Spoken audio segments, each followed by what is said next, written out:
एक लकड़हारा रोज जंगल से लकड़ियां काटता, उनके कोयले बनाता और बाजार में ले जाके बेच आता। उसको इतनी आमदनी हो जाती थी कि उसका 2 समय के भोजन का प्रबंध हो जाता था।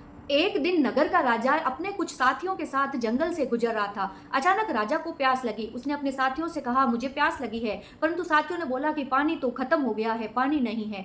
थोड़ा आगे चलते हैं, हो सकता है पानी मिल जाए। थोड़ा आगे बढ़े तो वो लकड़हारा लकड़ी काटते हुए दिखाई दिया। राजा उसके पास पहुंचा और पूछा, तुम्हारे पास पानी है क्या? मुझे प्यास लगी है। लकड़हारा बोला, हाँ मेरे पास पानी है। और उसने अपनी बोतल राजा को दे दी। राजा ने पानी पिया और कहा, तुमने मुझे पानी पिलाया है, किसी दिन राजधानी में मेरे राजमहल में आना, मैं तुम्हें एक अच्छा पुरस्कार दूंगा। इस बात को कुछ समय बीत जाता है। अब जंगल में पेड़ भी धीरे धीरे कम हो गए हैं। लकड़हारे को आमदनी भी बहुत कम होने लगती है। एक दिन वो बैठा बैठा सोचता है कि क्यों ना राजा के पास जाऊं, हो सकता है वो मेरी कोई मदद कर दे। ये सोच के वो राजधानी में पहुंचता है, राजमहल में जाता है, राज दरबार में पहुंचता है और राजा को बोलता है कि मैं वही लकड़हारा हूँ जिसने आपको पानी पिलाया था। राजा बड़ा ही प्रसन्न होता है, उसे बिठाता है, उसे खाना खिलाता है, उसकी आवभगत करवाता है और मन ही मन सोचता है कि मैं इसे ऐसा क्या पुरस्कार दूं जिससे इसके जीवन भर की गरीबी दूर हो जाए, इसके जीवन भर का दुख दूर हो जाए और अपना ये पूरा समय अच्छे से व्यतीत कर ले। कुछ सोच करके राजा लकड़हारे को बोलता है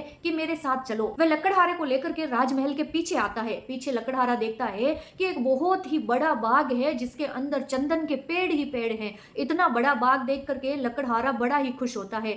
राजा कहता है कि ये पूरा का पूरा चंदन का बाग तुम्हारा है। अब तुम्हें गरीबी के दिन देखने की जरूरत नहीं है। अब तुम अच्छे से भोजन पा सकोगे और एक अच्छा जीवन जी सकोगे। लकड़हारा बड़ा ही प्रसन्न होता है कि इतना बड़ा बाग मिल गया है, इसमें इतने सारे पेड़ हैं, अब तो कोयले ही कोयले बनेंगे। राजा चला जाता है। अब तो लकड़हारा लगता है कुल्हाड़ी लेकर के पेड़ों को काटने। रोज पेड़ काटता है, कोयले बनाता है और बाजार में जाकर के बेच आता है। काफी दिन करते करते करते बहुत सारे चंदन के पेड़ काट काट के वो कोयले बना बना के बाजार में बेच आता है। धीरे धीरे पूरा बाग खाली होने लगता है। गिनती के बस 5-10 पेड़ बचते हैं। एक दिन राजा के मन में आता है कि बहुत समय हो गया, लकड़हारे से वापस मुलाकात नहीं हुई, चलो जाकर के देखता हूँ, अब तो उसके दिन बहुत अच्छे हो गए होंगे, अब तो वो अमीर हो गया होगा। ये सोच करके राजा बाग की तरफ जाते हैं। बाग के अंदर जाकर के राजा देखते हैं कि बाग की तो पूरी दुर्दशा हो रखी है। चारों तरफ पेड़ कटे हुए पड़े हैं, गिनती के कुछ ही पेड़ खड़े हैं, चारों तरफ पेड़ जल रहे हैं, कोयले बन रहे हैं और लकड़हारा खड़ा खड़ा कोयले बना रहा है।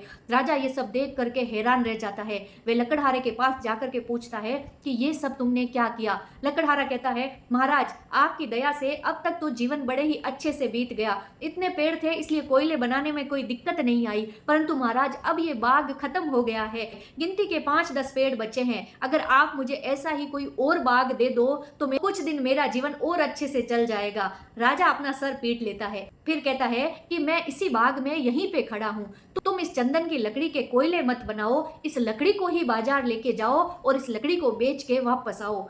लकड़हारा कहता है ठीक है। वह चंदन की लकड़ी उठाता है और बाजार में चला जाता है। जहां पर उसे कोयले के सिर्फ 200, 400, 500 रुपए मिलते थे, वहीं उस चंदन की लकड़ी के उसे हजारों रुपए मिलते हैं और वो चंदन की लकड़ी हजारों रुपए में बिकती है और लोग कहते हैं कि कल और चंदन की लकड़ी लेकर के आना। अब तो लकड़हारे को सारी बात समझ में आ जाती है कि राजा ने उसको चंदन का बाग क्यों दिया था। वो आता है, राजा के पैरों में गिर पड़ता है और रोने लगता है।